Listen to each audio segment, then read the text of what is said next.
Many of you know Andy Como as a community activist and former school board member, but there's so much more to what brings Andy here today. He is a product of the Brentwood School District, and upon graduation went to John F. Kennedy College in Nebraska.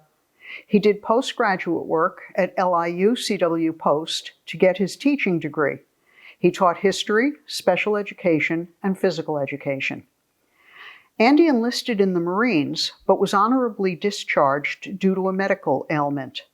However, his love of country and patriotism has been a driving factor in much of what he has done since then. Andy is a longtime member of the American Legion, the Brentwood Parade Committee, and the Historical Society, and was its historian in a past incarnation. When he had a travel business, Andy ran a graduation express to South Carolina, working with the United States Marine Corps to help parents get to their Marines' graduation. Andy is past president of the BYA, the Chamber of Commerce, and the Brentwood Civic Association, and past vice president of the Rotary Club. He was a driving force in getting the Brentwood State Park opened, and his most recent accomplishment was in having memorial banners to Brentwood's fallen lining Washington Avenue and the halls of Brentwood High School.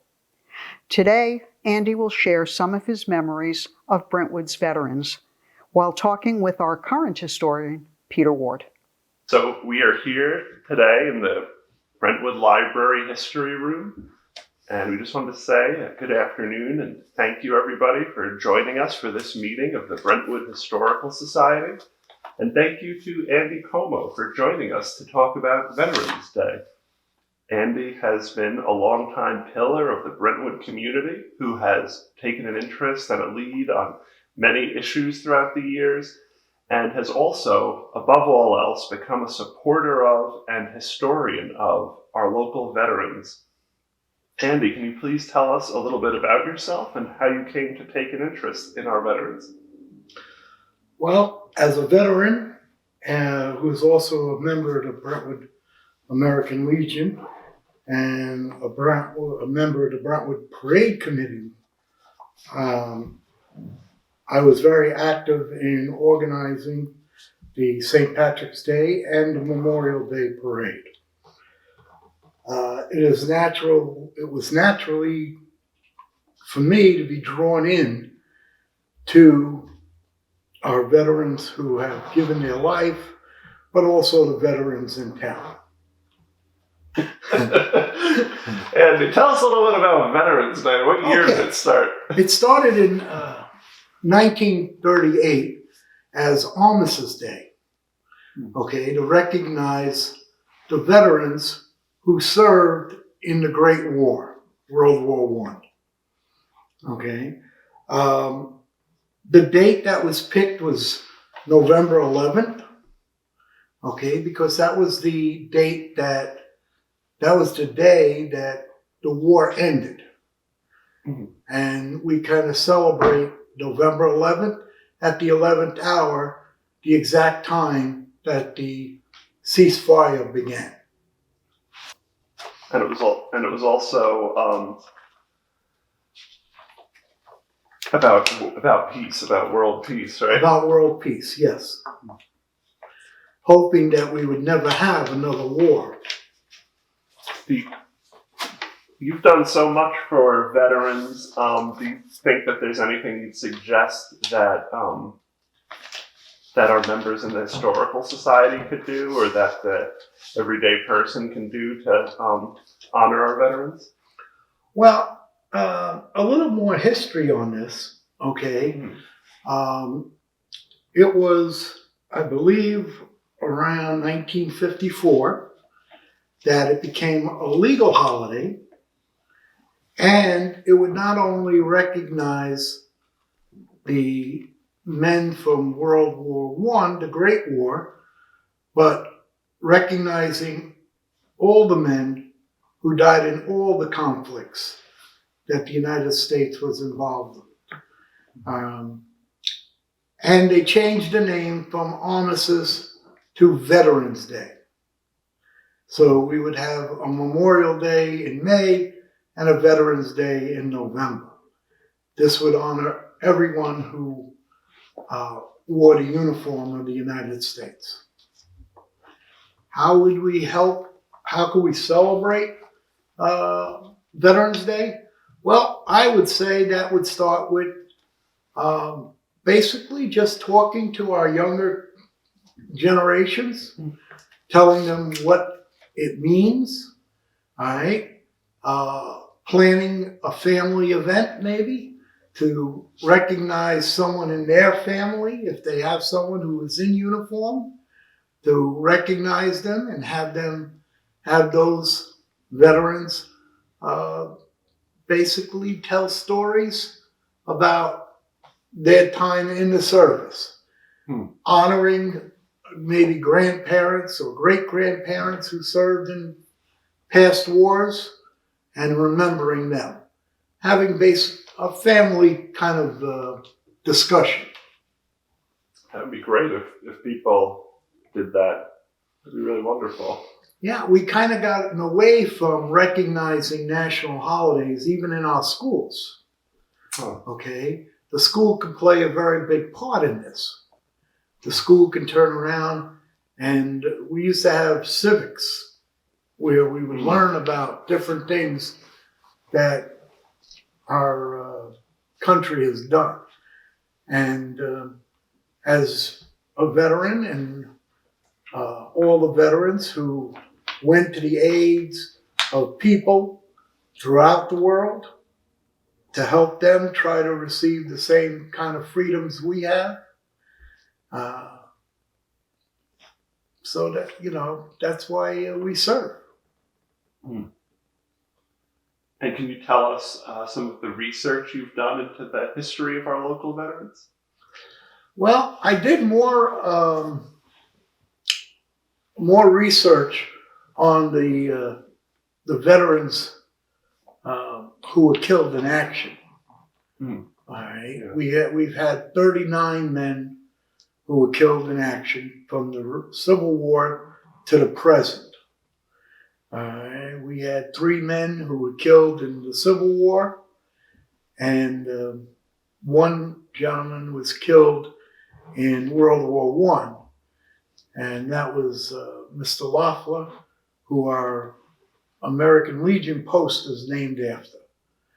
The veterans of World War II, most of them were farm boys, country kids who joined up when the country asked them to. The Vietnam era were a few volunteers. Most of them were drafted. And they turned and gave the ultimate, sacrificed their lives for our way of thinking and trying to help the South Vietnam people. The last, we also had 4 gentlemen, 4 soldiers, and 3 soldiers and a Marine who were killed in the war against terror in Afghanistan and Iraq. And we try to remember them also. Is much known about Mr. Loeffler, who you mentioned from World War I, is much known about his life? No. Okay. But his family, he still has family that lives in the community here. Okay. We know that he, of what I'm understanding, he grew up somewhere within maybe 4 or 5 blocks of the library here. Wow. And he must have, I guess he still is, viewed as one of the great heroes of our of Long Island. Well, he is. A lot of the American Legion posts are named after a few of the fellas who were killed in World War I. Oh, okay, right. there was some research that I did, and I couldn't get to the exact end of it, but the Post in Islip, their feller, also came from around the area here. Okay. And but he was not in our community. But he and Mr. Loeffler joined at the same time, went to Camp Upton, which is out in Yaphank, then went to Fort Dix together. They were on the same ship together, and believe it or not, they both died on the same day. Wow. Maybe 25, 50 miles away from That's each other. amazing.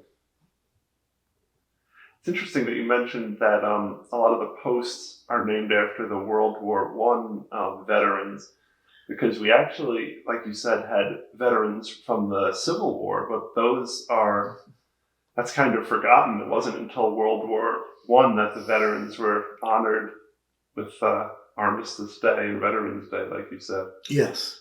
And the posts that are named after the World War I guys were all established before World War II started. Okay.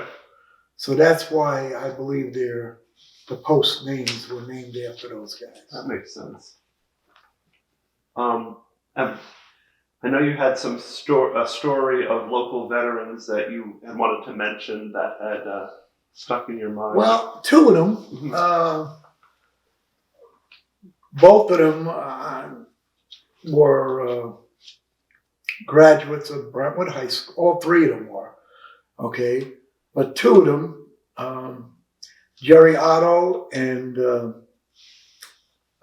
Gary Guasp, okay, were both, I believe, on the wrestling team together at the high school. And as I'm hearing the story, Jerry was coming in from a patrol. And as he was coming in, Gary was leaving on a patrol. And they kind of jabbed each other a little bit like Brentwood guys do. And they says when Gary got back, they'd sit and have a beer and, remember Brentwood, hopefully. Okay. And Gary never came back. Okay. And I believe it still haunts Jerry about that. The third person which perked my interest, because his family still lives in Brentwood. His sister still lives in the house that he grew up in. Okay.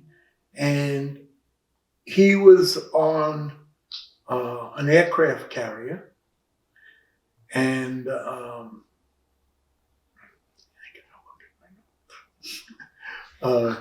the aircraft carrier was the... was that Eddie LeBar? Yes. On the USS Forrestal? Forrestal, right. He was on the USS Forrestal, which is also the plane that former Senator McCain was on. Oh, wow. And apparently a plane that McCain was in was getting ready to take off, and one of the bombs on the plane fell off and started an explosion and a fire where over 150 men were killed. Oh, wow. Eddie LeBar was one of those men. Now, the thing that got to me was, and I found this out from Councilman John Cochran, okay? He's kind of like the military person for the town of Islip. And Eddie was never issued a Purple Heart. Oh. And the reason is, if you're not in what they call in country, you didn't get a Purple Heart. So if you were killed on a ship in Vietnam, you were not given a Purple Heart. And that kind of got to me a little bit. And I tried reaching out to present day congressmen and senators, and none of them would help. I wonder if something will be done one day about that. I hope so, and I hope it's retroactive. It's not given to just the fellas in the future. Oh, yeah, definitely. Okay. But do you feel that, Brentwood has taken a part in all of these wars and contributed? Do you feel that a certain conflict really influenced the local community? Well, I can't speak for, the first three conflicts, the Civil War, World War I, the Great War, and World War II, because I wasn't around. All right. But I know Vietnam hit a lot of the fellas who were going to school, like myself, at that time. Some of them decided to not obey the orders to report to their draft station. They left the country. Okay. Some of them decided to go to some of these smaller colleges to get college deferments. Okay. And some stood up and went. Vietnam touched everybody. A matter of fact, Eddie Labar's sister still lives in Brentwood. His nephew works is a volunteer fireman in the fire department here. So, do you think more needs to be done to remember Vietnam? Well, my project, as you know, I started a little pamphlet, okay, which covers all 39 men. It's constantly being updated because I find out more and more stuff. Okay. And the other thing I'm trying to do, and I'm hoping that'll happen sometime after the holidays this year, the Christmas holiday, because I'm trying to get every one of those 39 members something in this community named after them. Wow, that would be amazing. Okay. We already have the 5th Avenue, 3rd Avenue corner named after Jerome Heiter. We have the bridge over Washington Avenue named after Michael Esposito. We have Timberline Park baseball field named after Nick Fritz. We have the Vasquez Park, Gary Guas's Park, Cachutelos Park, the post office. So we have some already, probably about 8 or 9. All right. But we got to get more.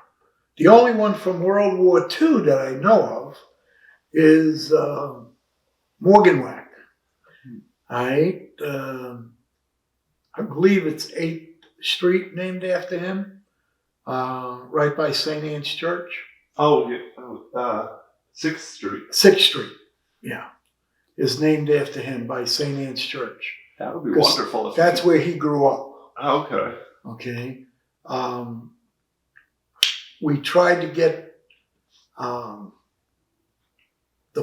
park where Eddie Labar lived named after him, but the town, for some reason, says they couldn't do it at this time. Huh.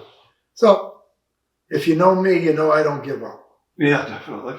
Okay. That'd be amazing if you managed to have all 39 people having someone named after them. Well, we're trying to do it before maybe this Memorial Day, if not the following Memorial Day. Wow. That would be great. And I know one other thing you had wanted to mention was some of the organizations that work with veterans. Well, here in Brentwood, we really only have 2 that are pretty active. One, of course, is the American Legion Hall, and the other is the VFW Hall on Broadway and Wirt Street. All right. The commanders of both posts are great people. If you're a veteran, please join them. They can always use an extra 2 hands, okay, to get some of their projects going. And it's a way for you as a veteran to hear some of the benefits that you're entitled to. All right, because we have guest speakers sometimes. We'll have the VA come in. We'll have congressmen come in. We'll have people talking to you about your service and what you're entitled to have. Are you part of both of those organizations? Only the American Legion. I was not in a war, so I couldn't join the Vietnam. Oh, right. Okay. Can you tell me about the project you were doing with the banners for veterans? The banners. The banners was a very good thing that I think we did. Okay, we had an idea because I saw, and I mentioned I saw a banner in another area. Okay, and people who were as far away as visiting Maryland saw these banners, okay, and Lindenhurst had them, and East Islip had them. So I contacted the company. They gave me the name of the woman who was in charge of the banners in East Islip. We talked. We communicated more with the company. We came up with a price for each banner. And what we did was the banner only recognized the 39 men who were killed in action. Okay. We didn't put up veterans because we wanted to create Washington Avenue, as we later ended up calling it, Avenue of Heroes, okay, to line that street. Mm. So we had I started a fundraiser, all right, because we had to raise about $13,000. Wow. Because each banner cost roughly $200. Wow. And we just didn't do the 39. We did a total of 61 banners. 39 for the men who were killed. And then we duplicated, all right, the ones who graduated from the high school. Oh, okay. And we made a donation to the high school for all the graduates that they had. And that was displayed at their Memorial Day function, from the Ross building to the Sonderling building on a wire, all right? And we did have one, possibly two, Gold Star families there, okay, that came in. The help that we got, Cindy Safari was very helpful in it. Mike Houlihan was very helpful in it. The superintendent of schools, Mr. Loshna. We had a lot of help. County legislator Sammy Gonzalez helped get us the electrical company who would use their electrical truck so we can get the poles and the braces and everything on the telephone poles. They not only helped us put them up, but they also helped us take them down. Okay? Mike Grant, who's in charge of the Memorial Day Parade, stores R39. Okay? So every year they'll be put up. And hopefully we'll get them up for a whole month before Memorial Day each year. That's great how everybody came together to work on it. A lot of people, but the thing was the organizing of it. Was this a particular organization that you were working with? No, or- just Andy Como. Oh, wow. Oh, that's amazing. You know, Andy Como and my good friends. How did... Okay, wow. How did you first, like when you first had the idea to put together your book, or at the very beginning, how did you know that you wanted to be helping veterans in this way and honor them? Do you remember what first inspired you? I knew a lot of the fellas from the Vietnam era. Mhm. Okay. And that was kind of the switch to get me going. All right. But once I had the urge, putting the book together was a lot of work. The Martha Stepsis, Oh, yeah. she was very helpful in the very beginning. The Brentwood librarian. Yes, the Brentwood librarian, the historic room here. I got a lot of my information from. The thing is that we can never forget these guys. All right, their family doesn't forget them, and we don't forget them. And I gotten on the book and other things. I got their family members contacting me from all over the country. That's amazing. Okay, some of them donated. We had donations from different people, from $20, okay, all the way up to $5,000. Amazing, wow. Okay, it's just a matter of staying on top of something and doing it. In the booklet, there are pictures of all, actually 36 out of the 39. The Civil War guys, we couldn't get pictures of. Okay. All right. But we got 36 pictures in there. We have where they died, how they died, where they're buried, the year that they graduated, you know. Do you think that, because you were talking about Vietnam, that sometimes they say how Vietnam veterans didn't get as much respect as previous veterans returning home? Did you feel like that when you were seeing it? When I was during that time period? Yeah, when you knew the veterans coming home during that time period. Well, I know a few of them that were wounded. Mm-hmm. Okay. Example is Bobby Sarmiento. Bobby Sarmiento, him and I wrestled together from 8th grade up. Okay. He was shot multiple times. When his platoon was ambushed, and I think it was just him and one other fellow who survived. Oh, wow. Okay. And, when he got home, seeing his wounds were very, very hard to take. And can you tell us, I don't think you mentioned your own experience as a veteran. Can you? Oh, I have no experience as a veteran. I'm just me.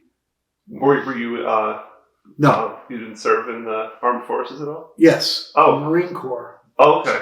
Very short period of time, and then I got a medical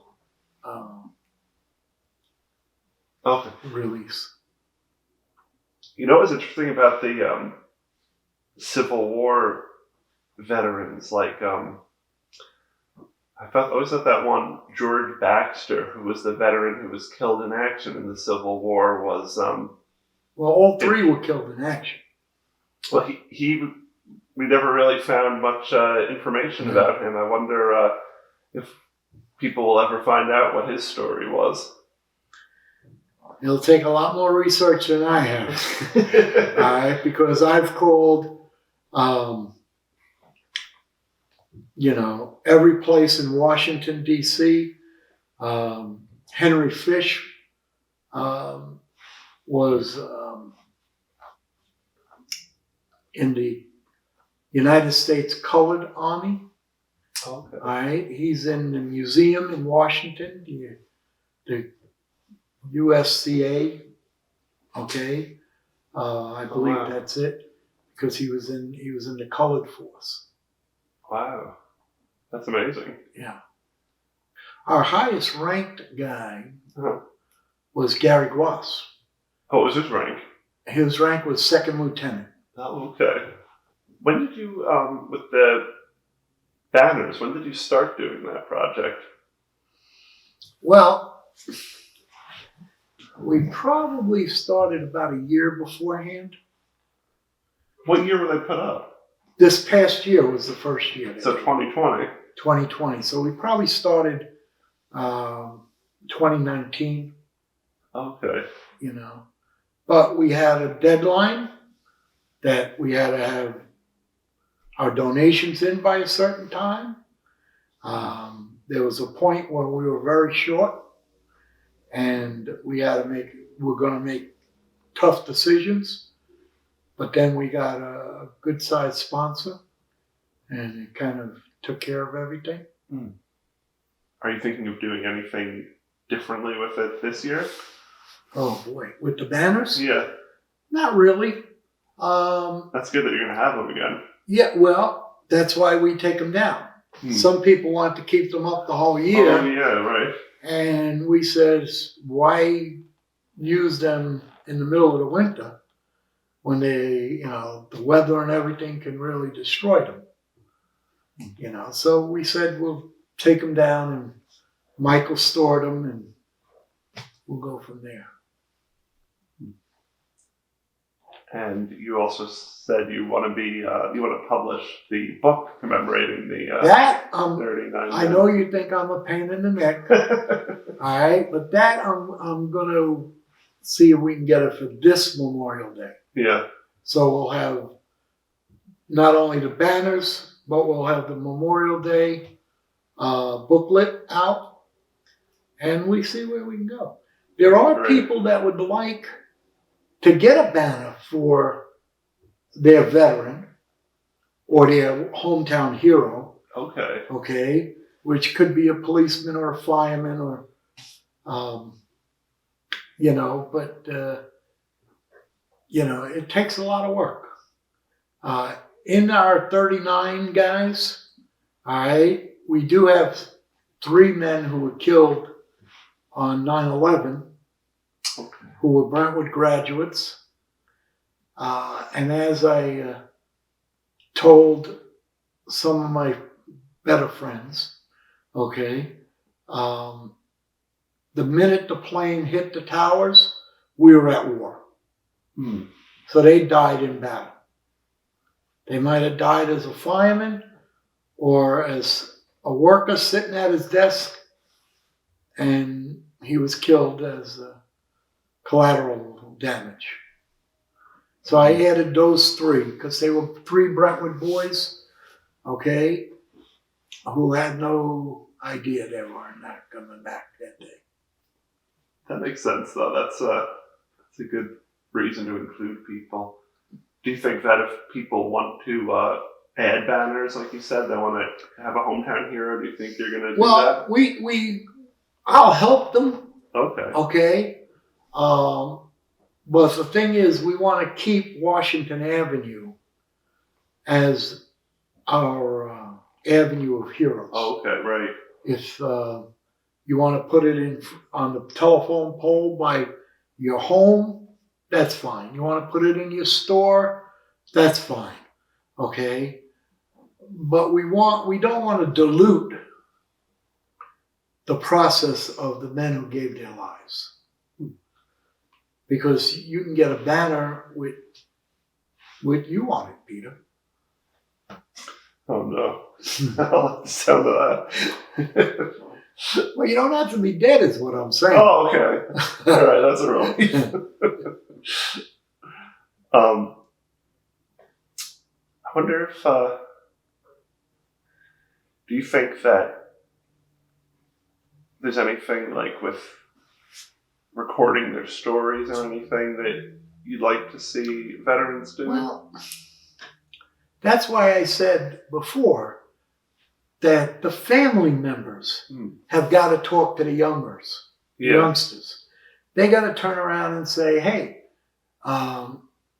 this was your Uncle Richard Lancaster. He was the first Brentwood graduate to be killed in action. Where was he killed? Well, let's look at Andy's book. All right? It'll tell us, they'll know the date, they'll know where he's buried, but they might not remember the place he was killed. Yeah. Or his rank at the time of his death. You know? Or that we have a monument for him at the high school, along with the other guys. Yeah, that's going to be really helpful to people like that. Yeah.